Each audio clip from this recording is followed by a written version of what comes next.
ladies and gentlemen.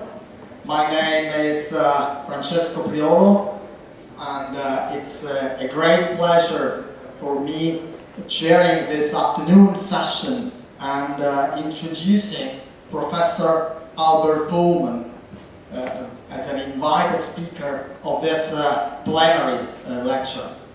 Albert is an old friend of mine, and he is one of the pioneers of silicon nanophotonics and nanoplasmonics, and one of the most recognized world leader in the field.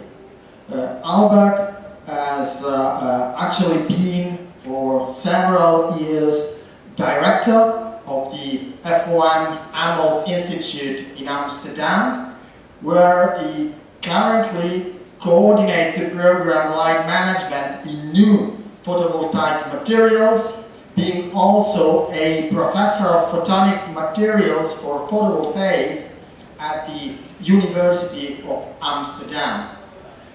Albert has strong collaboration and links also with Italy, and in particular in 2012, together with Harry Atwater from Caltech, he was awarded the high-level award by ENI for renewable energies, which was actually given directly by the President of the Italian Republic. So it's a great pleasure to introduce and listen to his lecture that today will be Plasmonic Optical Metamaterials. Albert.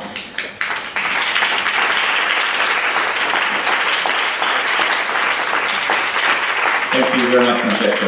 Thanks very much. So good afternoon. I would like to talk to you about our work in Amsterdam on plasmonic optical metamaterials. And before starting, acknowledge students and postdocs in my own research group at AMOLF in Amsterdam.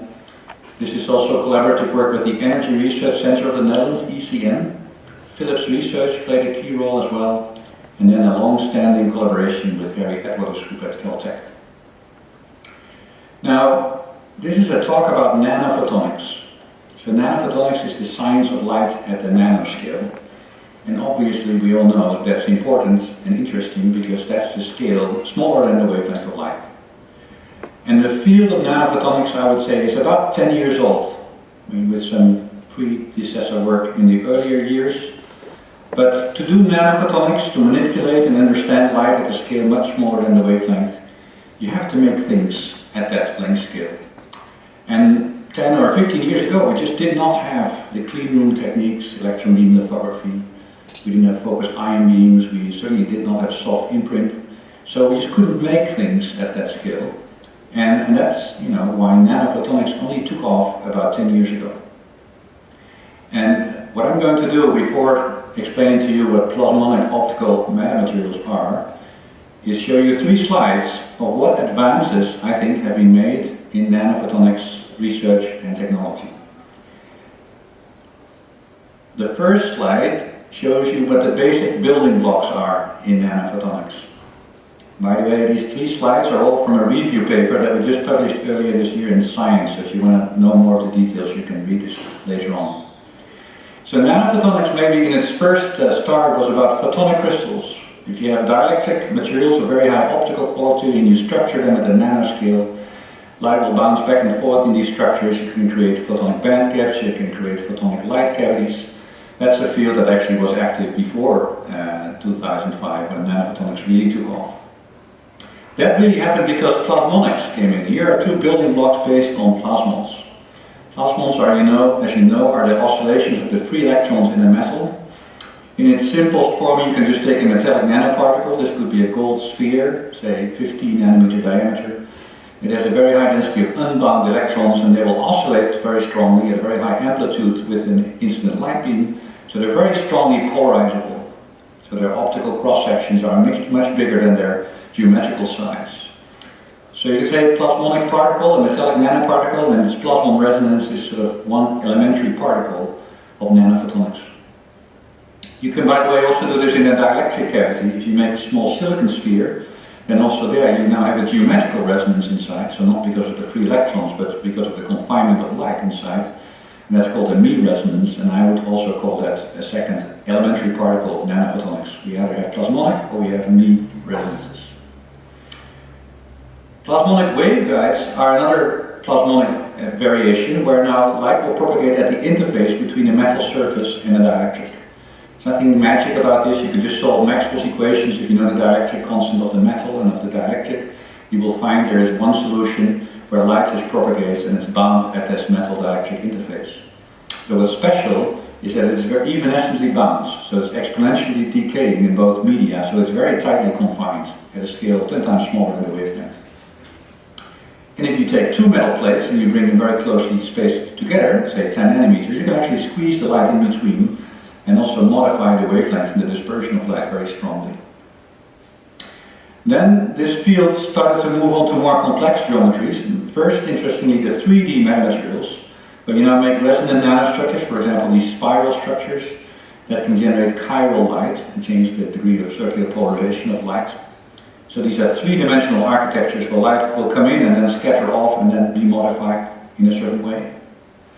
And then more recently, the two-dimensional metasurfaces also came in, where resonant dielectric or metallic nanostructures are put at the surface, and because they have a different phase, their scattered light has a phase relation that depends on the geometry. You can play with light in very interesting ways.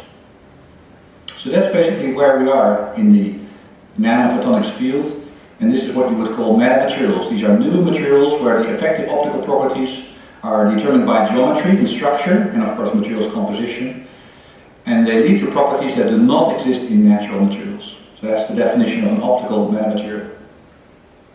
Now in 10 years' time, in fact, there have been made a lot of promises of nanophotonics, and I think these promises have been kept to a great extent. For example, photonic crystal lasers are now actually made by a Japanese group at very high power in the infrared. It's been shown by Philips, for example, that you can enhance the efficiency of light-emitting diodes if you build in metallic antennas that help couple light from the UV pump laser to the phosphor that emits the white light. In hard disk technology, there's this hammer, heat-assisted magnetic recording.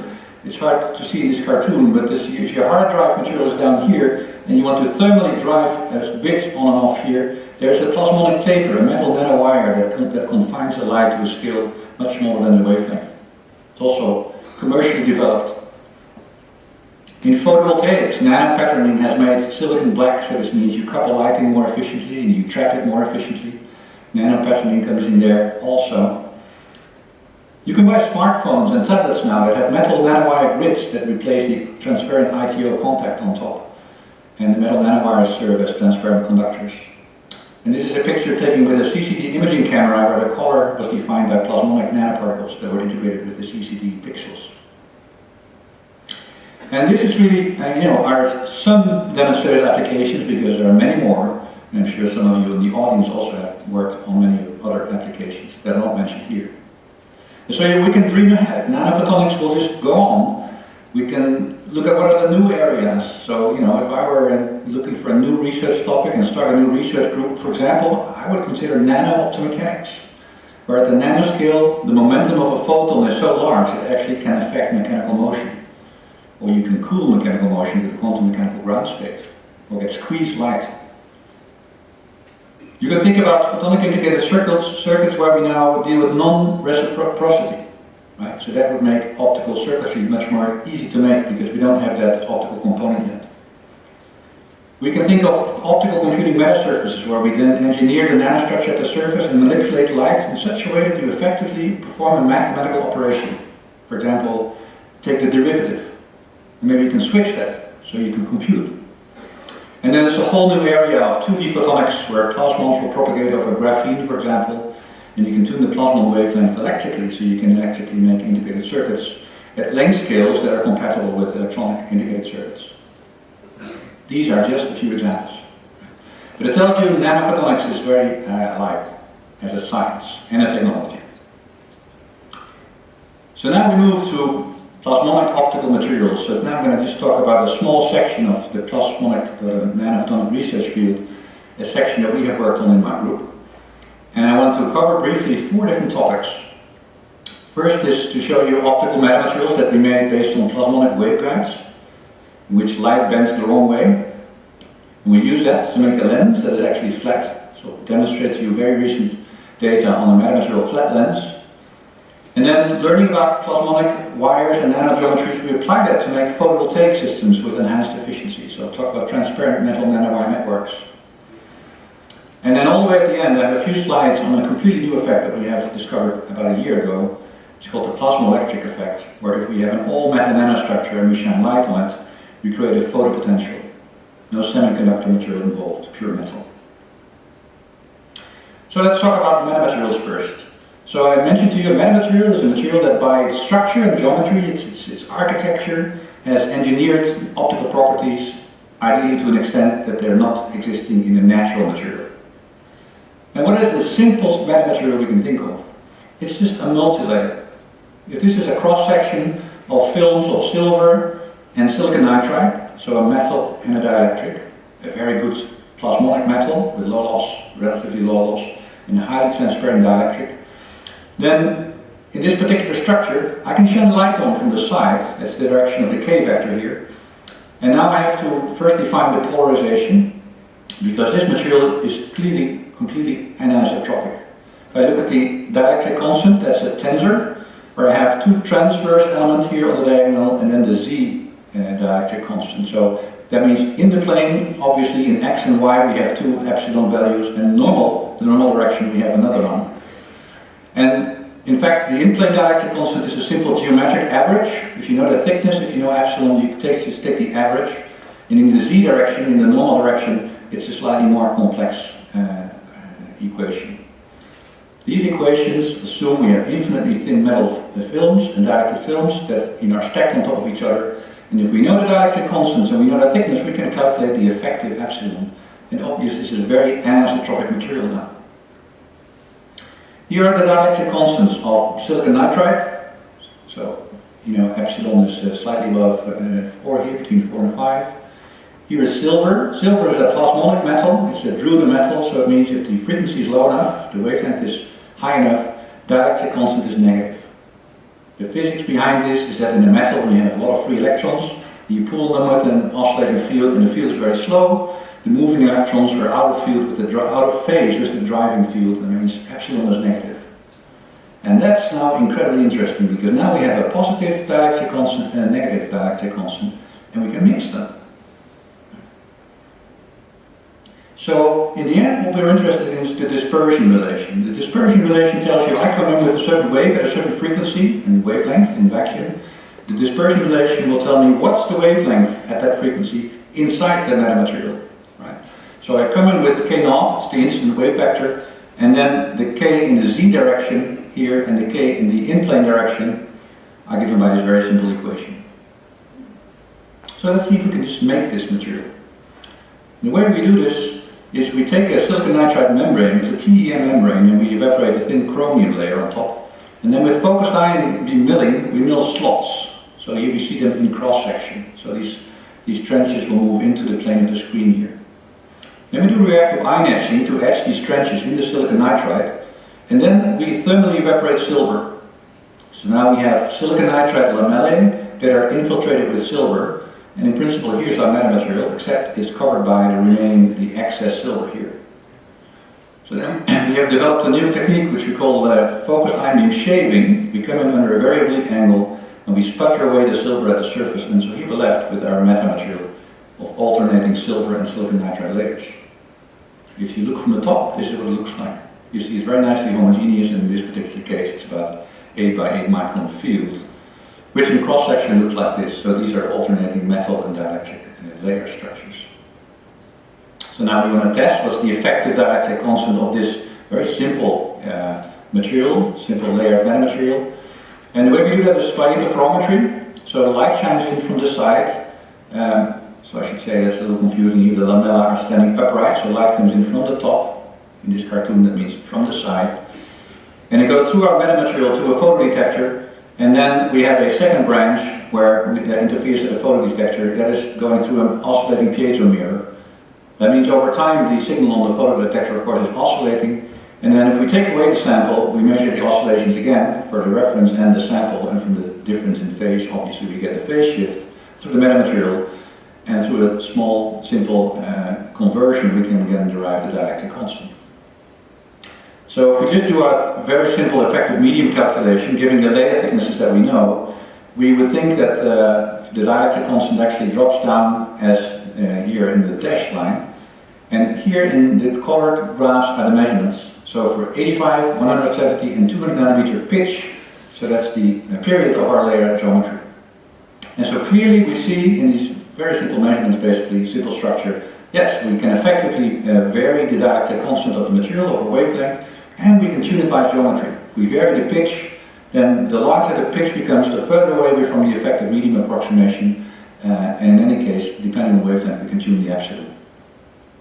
So we get, for example, to the special case where epsilon is 0. So here for 85 nanometer pitch, at 500 nanometer, I now have a material that has a dielectric constant that is 0. There's no magnetic current loops in these materials, there's no magnetic susceptibility, so effectively the refractive index in this material is 0, which means if light propagates, it has an infinitely long wavelength. Right? So there's no light will propagate, energy of light will propagate, but there's no phase lag over a certain length of the waveguide.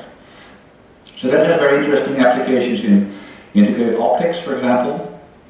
You can think about super radians, where you couple optical emitters, and it's very beneficial because there's no phase lag between them. So this could have a big effect on spontaneous emissions enhancement as well. So here we've shown with a very simple laid-up material in TE polarization how this works. TE means that the electric field is pointing inward in the screen, so it's lying in the plane of this metamaterial structure, and the magnetic field is perpendicular. Now we're going to switch the polarizations to TM.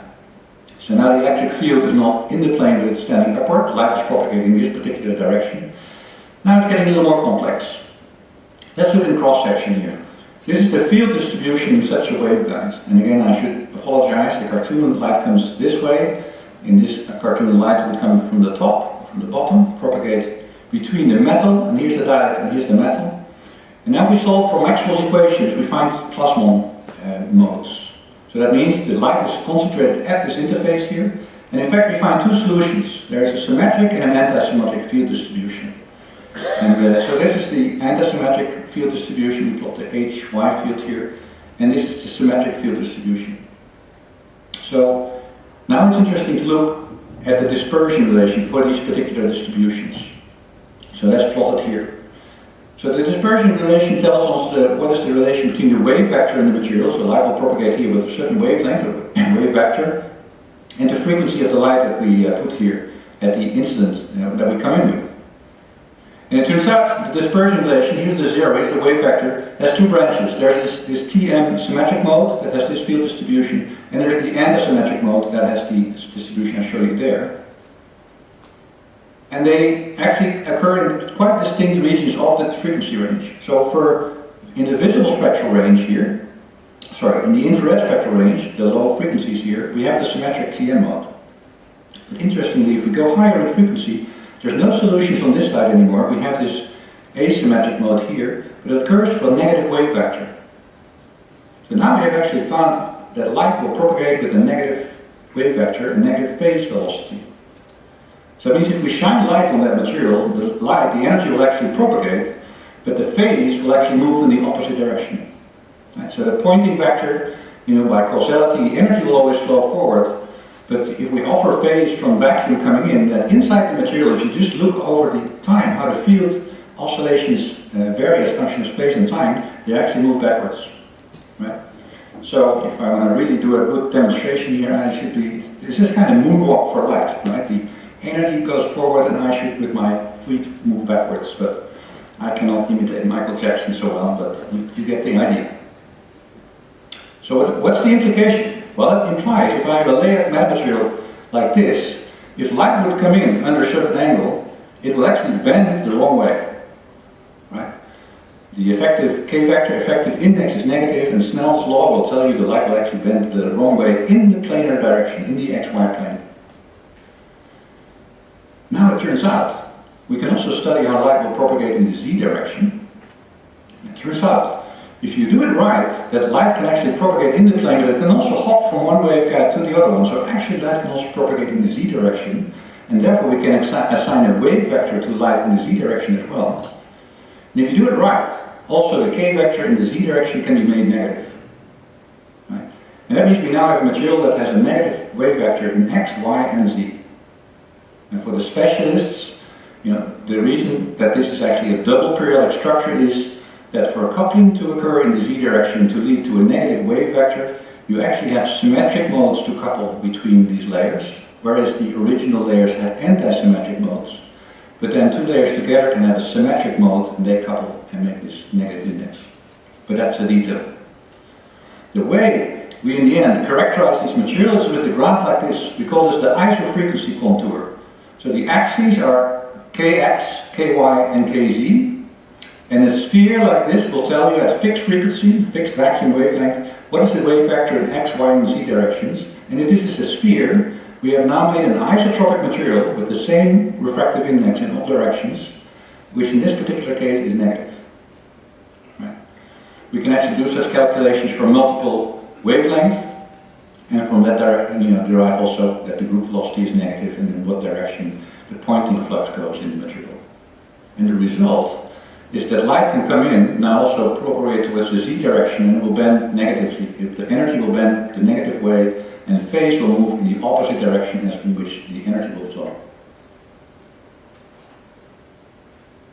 So obviously the layered structures are very polarization dependent. I showed it to you. You have to do TM polarization to get this negative refractive index. And the way to solve that is to look at a coaxial waveguide array that I showed you here. I showed this cartoon here. Now rather than having layered metal insulate or metal structures, we actually have to roll them up. Right?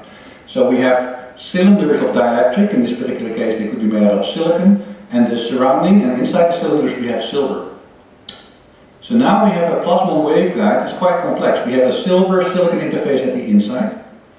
Next door we have another silicon-silver interface, so we have two plasmons. They're actually coupled. Now we have rolled this whole structure up into this coaxial structure, so we actually have plasmons here and there that will couple. And now we have put all these coaxes in an array and we place them closely spaced enough that actually individual coaxes will also couple with each other. So we have a lot of knobs to play with here in terms of the spacings and the layer thicknesses. And in the end, this really defines a three-dimensional material where light can propagate in all three directions by hopping between these plasmonic waveguides. We have again done interferometry on these coaxial waveguide structures and found that the effective index, in this case at 470 nanometer, was minus 1.5. So it's very easy for me to show these pictures. I mean, cartoons are always easily made. Here's an SEM image of the structure that we actually made. But obviously this is the hard work of a PhD student who really works hard at the edge of electron beam lithography and ion etching to make this.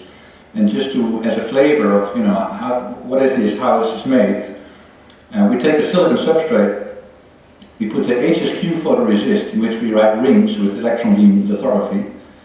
And then we have HSQ rings here, you can look through them in the electron microscope. Then we etch further into the underlying silicon, so now we're left with silicon rings. These rings have a diameter of about 200 nanometer and a thickness of about 15, so 1.5 nanometer, silicon rings. Then we evaporate silver and then we completely infiltrate the silver here. And finally we do this shaving technique so that we end up with a flat structure. You see the outside here. So the dark bands here are the silicon rings and the light area is the silver. And so this is a three-dimensional nanomaterial with a negative refractive index in all three dimensions. Well, that brings us down to a very interesting application, first proposed by a Russian scientist, Victor Veselago, in the 1960s, which is that if you would have a block of material with a negative index, you could turn it into a flat lens. And the argument is really simple. If I have an object here, and I just do the ray optics, light will bend the wrong way, goes on the other side, will bend again the wrong way, and gets focused here. And that's true for every light ray that impinges on this negative index material. So this is a lens because, by general principle, in a lens, all rays within the numerical aperture pass through a single focus. Well, here they do. Of course, it's essential then that the refractive index is isotropic, that in all directions the refractive index is negative and has the same value. Also, of course, there has to be constructive interference between the rays that end up here. And this is then a flat lens that has very interesting properties. First of all, we can make this very thin, thinner than the wavelength.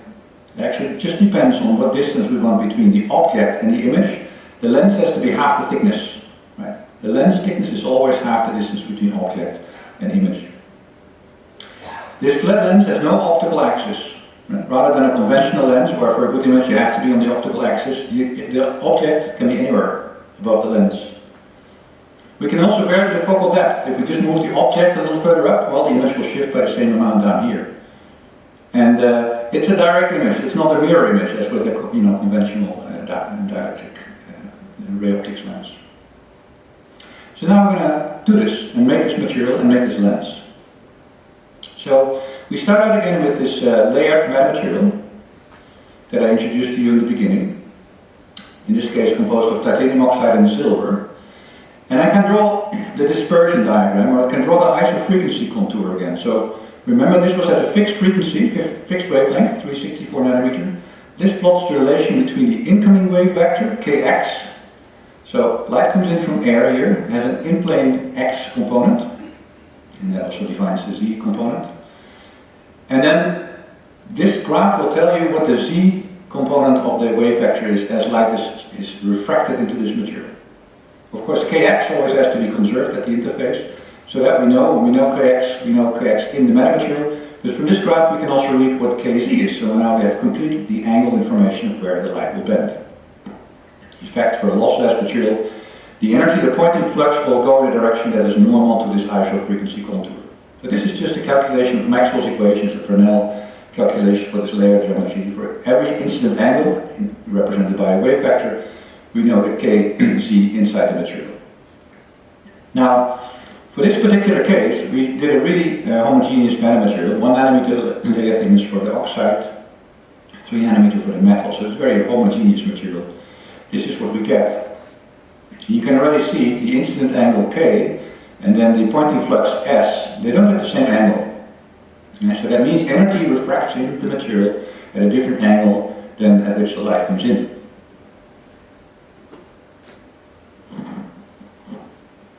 You also see, by the way, that this is not a homogeneous negative index material because the wave vector is actually positive in this metamaterial. That's a characteristic of this layered metamaterial. The shape of this curve is a hyperbole, and that's why these are called hyperbolic metamaterials. They're very well known, and now we're going to modify the geometry to make actually the flat lens. And the innovation we found here in this particular design is that we have to go away from this homogeneous approach with very thin layer thicknesses, but increase the layer thickness. So if we do that, if we keep the ratio between the metal thickness and the dielectric thickness fixed, so the metal is 3 times thicker than the dielectric, but we just vary the pitch, the lattice constant, then for very thin films, this is the isofrequency contour, and if we gradually increase the pitch, the shape of the isofrequency contour is changing, and if you do it right, if you take the right layer thicknesses, you end up with a circle. The circle implies, if we look at the ray optics diagram, that the light refracted inside the material, the direction the energy of the light is flowing, it has the same angle as the instant light. So what is special about the design is we engineered this spherical isofrequency contour, and it implies that when light comes in at any angle, it refracts inside the material at the same angle but down in the negative direction. And that's the negative index we need for the flat lens. I have loosely said here there's energy velocity and there's also phase velocity. These are two completely different quantities. In the end, what counts for the lens is where the energy of the light goes, and indeed the pointing flux goes a negative way. Phase will actually propagate as it's indicated here. So if you take a movie of how the light will propagate in the metamaterial, it's very complex, a coordination of energy that goes a particular way and then oscillating phase waves that move in another way. These calculations, by the way, were for a lossless metal, so we just forgot about the imaginary part of the epsilon to start with. Here we do the same calculation and now take into account the full dielectric properties of silver and titanium oxide. And again, the spherical isofrequency contour, that's now this is now with loss, is maintained over a large range of angles up to 50 degrees, and then here it deviates. So then we make the lens using the layer geometries we have just calculated. So we evaporate silicon nitride and silver in a multi-layer geometry, or titanium oxide and silver. And here's a cross-section to the 5-layer geometry. And then here's the experiment that we do. Here's the lens. Here's the object. So we actually make an opaque screen here. This is a silicon nitride membrane on which we've made the lens. So we deposited the layers, took e-beam lithography to have this etched, the remaining material etched away. Here's the lens. Then with focused ion beam we mill a slit down here. So this is our object. Then we take a defocused laser beam and we shine light on the object and we measure if it's imaged on the other side. And so we have a confocal microscope here, so here's the sample, the confocal microscope. We can scan the object up and down and in X, Y, and Z. We can make a three-dimensional image of the light distribution above the lens. And here it is. So this, first of all, shows there is a focal spot of the incident object here, just above the lens. And we can do a reference measurement on a slot here that doesn't have the lens on top. And if we then scan the light intensity in this Z direction, and we do two measurements, then from the spacing between those two measurements, the measurement on the lens and on the reference on the lens, we can determine the actual height, and the height is then 350 nanometer above the lens. And that's exactly what we expect. The lens thickness itself is also about 350 nanometer, and the object was very close to the lens. And remember, the distance between the object and the image was always 2 times the thickness of the lens. So here we have a first demonstration of a flat lens using an entirely homogeneous and entirely planar, and now not a hyperbolic isofrequency contour, but a completely spherical isofrequency contour, which means index is homogeneous, and that's essential to actually make the phase reconstruction right in the focus here. So that was about optical metamaterials and metamaterial flat lens. And then at the same time, we gained an interest in photovoltaics, where, you know, photovoltaics is a very old research field. It's 60 years old, and it's very much focused on engineering new materials with higher electronic quality, on new materials compositions like perovskites or CIGS or cadmium telluride, and of course there's silicon photovoltaics for a long time. And now here we have the photovoltaics world, and here we have the nanophotonics world, and about 5, 6, 7 years ago these fields gradually came together. Because we realized we could do nanophotonics at a very large scale. We can print nanostructures with soft lithography at very large areas, so that's compatible with PV. That brings these two worlds together.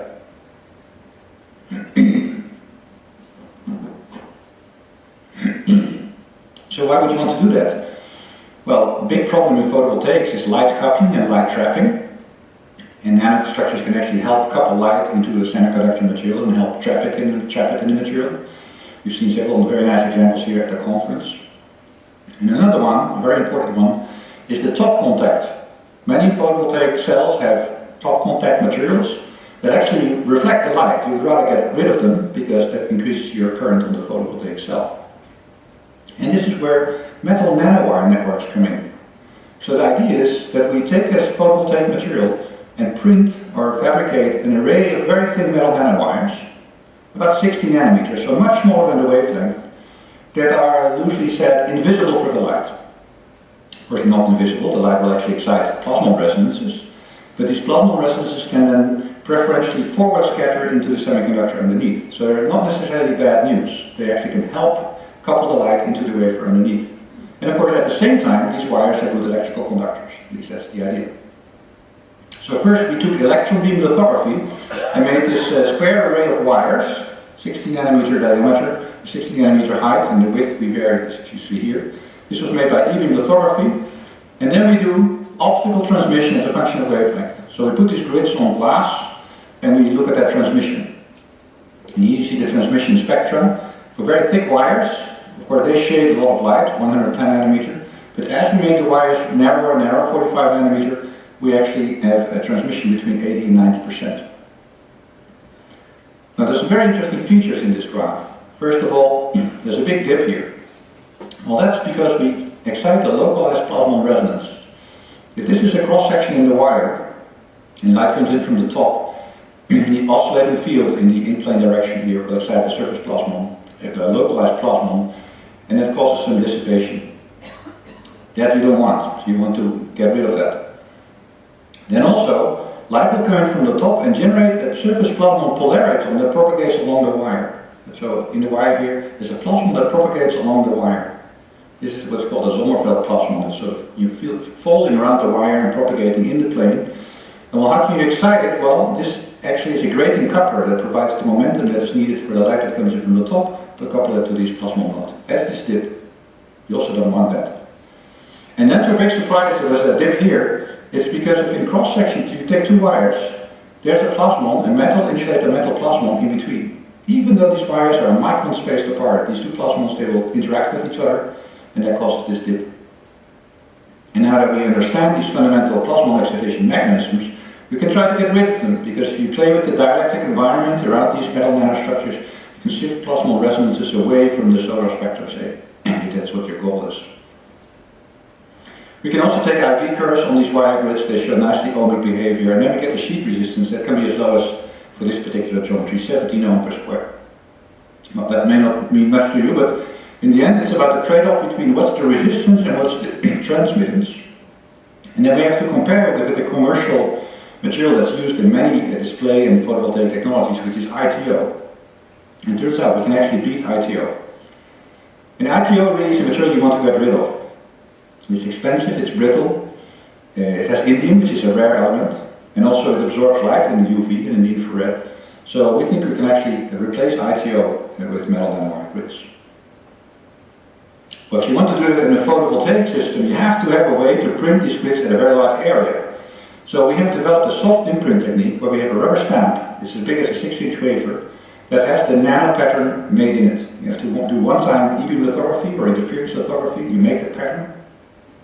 Then you take, say, your solar cell, you spray coat the sol gel film on the solar cell, you print your stamp, remove the stamp, evaporate the silver, do lift off, and that's how we make these metal nanowire grids at a very large area now. We can vary the pitch, so the distance between the wires, and then compare. We make the pitch very large, and of course you get more transmission, but you get also higher resistance. So you can play with that trade-off between the two.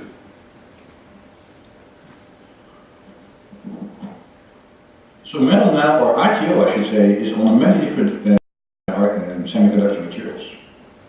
It's on flat screens, it's on smartphones, it's on heterojunction solar cells, it's on CIGS solar cells, it's on thin film amorphous cells. So actually these nanowire networks can find application in a very broad range of systems. So here I show you one example. We used the silicon heterojunction solar cell, and I should say the record for such cells, these are not the cells we work with, but the world record, 2 years old now, is 25.6%. So these are the very best silicon solar cells there are. And why are they so good? They're not made out of a conventional p-n junction, but they're an n-type crystal silicon wafer, and then there's a very thin amorphous silicon layer on top. And it's the heterojunction between the amorphous silicon band gap and the crystal silicon band gap that creates the field that separates the carriers. Right, so no p-n junction doping, no highly doped region, so that's good for the mobility of the carriers and the carrier lifetime. And that's why this material wins. But, because amorphous silicon is a poor conductor, you have to put a sheet of ITO on top to collect the current. You cannot just print metal bus bars, you have to put a transparent conductor that's homogeneous over the surface. And so what we're going to do now is we take the ITO, we make it much thinner, and we're going to put metal nanowire grids on top. Silver nanowires, 16 nanometer wide, 16 nanometer tall. We overcoat them with silicon nitride, that's the anti-reflection coating that's always on the solar cell. And then we put that on the heterojunction solar cell. Here are some images. So these are 2.5 by 2.5 centimeter cells. Here's just with ITO, and here with 1 micron, 2 micron, and 4 micron pitch nanowires. You see the SEM images down here. 4 micron pitch, 2 micron pitch, 1 micron pitch. You see some refractive colors here appearing from the nanowires. And then, of course, what you do with a photovoltaic cell is you measure the current voltage characteristics. Here's 0. So 35 milliamps per centimeter square is the current, the photocurrent, the short circuit current. Open circuit voltage is nearly 700 millivolt. These numbers are indicated here. VOC 700, JSC, the current 35, the fill factor and the efficiency. And now we're going to take the ITO thinner and remove it and replace it with nanowires. Nanowires create some optical losses, or then we space them a little further apart, so now we get more current. We space them further apart, and now we have a current that's very close to that of the ITO, but you can see the curve here actually wins, has a higher current than the reference here, and that's because we win with the resistance. We have removed the series resistance problem in the ITO, and as a result, and we get very high voltage here, the current is going up here, but as a result, the efficiency actually is going beyond the reference with ITO only. So that concludes the nanowire section. It tells you how nanostructuring can help to improve the efficiency of a photovoltaic cell. This will work for a HIT cell, but it works for any thin film cell that requires ITO as a transparent conductor. So then to conclude, I want to show you a new effect that we have discovered on metal nanostructures that we have termed the plasmo-electric effect. And this is work we've done in collaboration with Harry Atwater's group at Caltech. It's based on a very simple concept really. If I have a metal nanoparticle, say a silver particle, floating in air, or maybe close to some grounded substrate, then the resonance, the scattering resonance, is determined by the density of free electrons in the metal. So that simple equation tells us why silver or copper or gold will have different plasma resonances. It's just a different density of free electrons in the metal. It's the square root of the density. So that means that if I add an electron, if I increase the carrier density, I should shift the plasma resonance. Right? So here's a simple calculation. Here's the scattering spectrum in black of a silver nanoparticle in air. It's the cross section as a function of wavelength. And if I add 2% more electrons than the bulk density, then the spectrum will shift a little bit to the blue here. That's the blue curve here. Or if I take away 2% of the electrons, then the spectrum will shift. Now, of course, this is very difficult to do, because electrostatically, that means you charge up the particle. In this case, it will become very negatively charged, and here it will become very positively charged. And there's a big electrostatic penalty that you pay for it, you would think. However, interestingly, if I shine light here off resonance on this sample, I have a laser at a very well-defined frequency here. Now let's see what happens. If I just, by thermal fluctuations, electrons can hop in and out these materials. If just an electron happens to go into the material here, then this will give a slight blue shift. That means that there's a little bit more light absorption at that fixed wavelength of my laser. That means the temperature will go up. But that's thermodynamically favorable, because I can increase entropy now. So a statistical fluctuation of an electron that moves back and forth from ground into this particle is actually energetically favorable in some conditions, namely, if the incident beam is here on the left side, on the blue side of the spectrum, it's beneficial for an electron to hop in here, because that shifts the spectrum, which increases the absorption and therefore increases the temperature. So what's the real thermodynamics here? Well, we have to minimize the free energy of the system versus electron charge, the additional charge we put on the particle, which is a very simple equation. It's the dependence on the free energy of the carrier density itself, so it has electrostatic terms, but also how the free energy depends on temperature, and then how temperature depends on the density of electrons.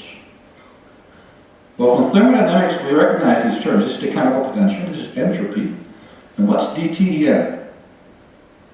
So it tells you something how, if we add an electron or take it away, how the temperature will change. Well, that we can actually simply calculate. Here's a graph. It's a little complex, let me explain it to you. It says carrier density and wavelength and particle temperature. Right? So I have a particle in air, I shine light on it, it can radiate energy, that's its only loss process, so it will heat up to some equilibrium value. And at a certain equilibrium density, let's say the density is just 1, the equilibrium density. Here, around 380, that's where the particle resonance is. So if I shine light on resonance, the particle will get very hot. If I shine light off resonance, it won't get hot. And now, if I remove carriers, then the plasma resonance will actually redshift. If I put carriers, it will actually blue shift. So this is why this band here is a little bit tilted. This is calculated temperature. So you see a silver particle in vacuum can go up to 600 K, and at that time it radiates and there's equilibrium. And now, from this graph, we can read for a particular wavelength here how the temperature will change if we change the density. So if I come with a wavelength here, and this carrier density, then if I add carriers, I can read off this graph how the temperature will change. So I know that number, I know dTd, and I can actually put it in my equation. Right? And all the other terms I can calculate. I know about electrostatics, I can calculate entropy for the electronic, I can calculate it for the lattice system. These are all known parameters for silver. And so it basically comes down to an equation where we have to minimize free energy. This has to be made zero, which means the chemical potential is entropy times this term. And chemical potential, that's in the end a voltage that we will measure on the particles. And the height of that voltage is determined by this term.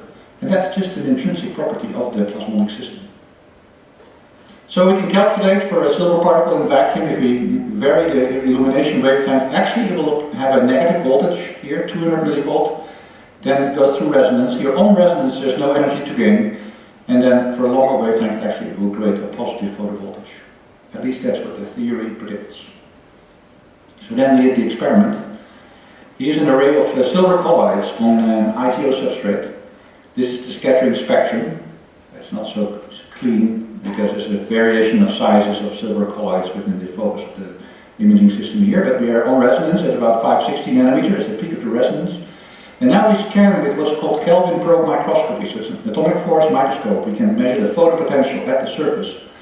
And under control, nothing happens.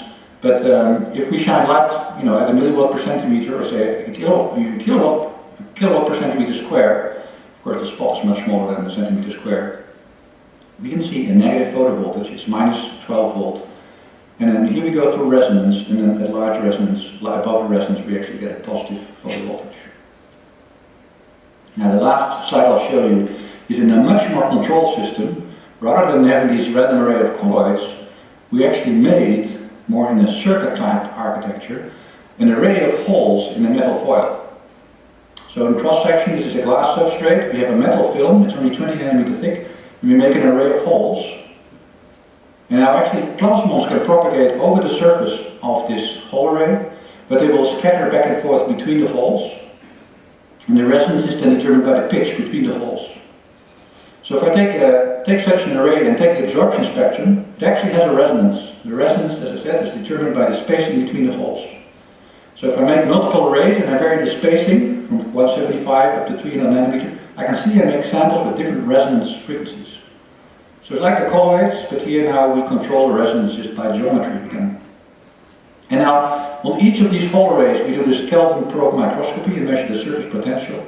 And say here for the blue curve here, that has its resonance, peak resonance here, indeed a negative photovoltage here and then a positive one there, and it goes through zero, very close to the resonance wavelength.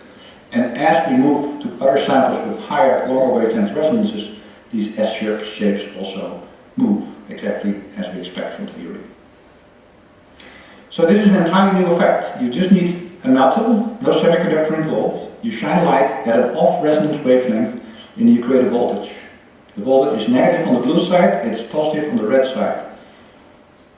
The next question, of course, is can we harvest power? And how do we also collect currents so that we have a net power generation? And that's something we're investigating right now. So, with that I'm ending. I gave you a very brief flavor about the novel developments in nanophotonics in the last 10 years, in the fundamental side, the building blocks, the applications, and also some future challenges. And then I showed you work in our group on optical metamaterials, layered metamaterials, how we made a flat lens, how we made transparent metal nanowire networks, and then finally the new plasmo-electric effect. Thanks very much.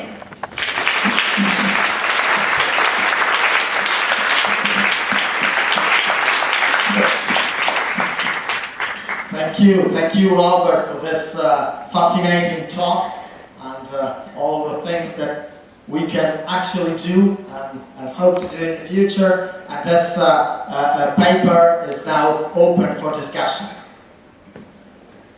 Yes. Thank you. My question is related to the flat lens.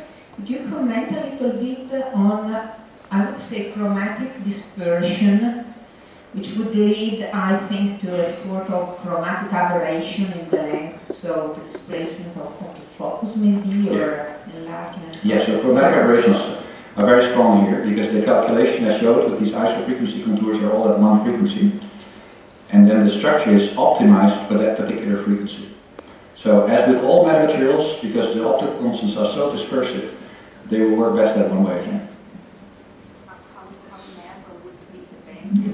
How narrow would the band be? I guess sort of given the focal depth that we have here, you can be off by 10 nanometers or so, but not 100 nanometers. Any other point? Well, I wanted to ask myself regarding the photovoltaic part. And well, you showed this thinning of the ITO. And how thin can you go, putting the nanowire, the metal nanowire on top? Yeah. So indeed, we started with 80 nanometer ITO, that's the standard, and we thinned it to 20 nanometer. 30. Or 30, was it? Okay. Well, we do many different thicknesses, I can tell you, because we started at 0 actually, because we'd rather get rid of the ITO. But then in the processing of the nanowires, the etching affects the underlying amorphous silicon. So one reason why the ITO is there is as a barrier, and the second reason is if you have silicon directly in contact with the metal, then the plasmon resonance will redshift, and that's actually not what you want. Yes. But together with this, if you have no ITO or the ITO is too thin, don't you have it depolarized, just electrically? Depolarized? Depolarized, because the strips are far away.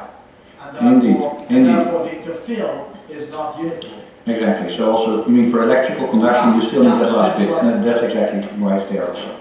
Yeah, totally right. Yes. Yes. Would you also comment a little bit on the role of the imaginary part of the dielectric function when you were generally speaking about optical metamaterials? Right. What you can do with that? Yeah. So all metals are lossy in the end, and but what I would say, as a counter argument, is that all the structures we make are incredibly small. So, for example, the flat lens, there's loss in the metal, so it's not completely transparent. There's a 10% or so transmission through the lens. But there may be particular applications where you can live with that. There may also be optical components in integrated optics where you can live with some losses, but it's always there.